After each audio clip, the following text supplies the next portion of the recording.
生意做到一半俾人走數，搞到好多老闆都好頭痛，唔知你係咪其中一個呢？如果你正考慮揾收數公司幫手，你可能會想知道需要提供咩文件，收數公司先會受理。今日我就話你知，要交咩文件，收數公司先會受理。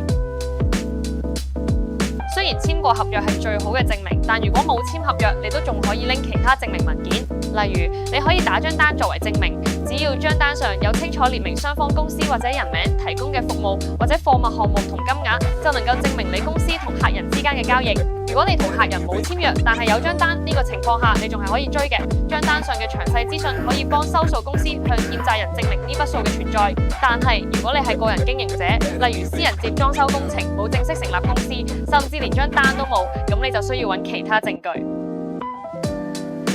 如果你連張單都冇，咁你就需要提供對話記錄作為證據。呢啲記錄需要證明到你已經提供咗服務或者俾咗啲貨出去，而且雙方都同意咗呢個事實。要注意嘅係，口頭協議係一定唔受理，所以保留書面嘅對話記錄，例如 WhatsApp 入邊嘅對話係非常非常重要。簽合約其實好基本，千祈唔好嫌麻煩，就好似買保險咁，有咩事都有足夠理據追究。如果你係個人經營者，我哋建議至少要成立一間無限公司，咁樣唔單止可以合法做生意，仲可以避開日後嘅稅務問題添。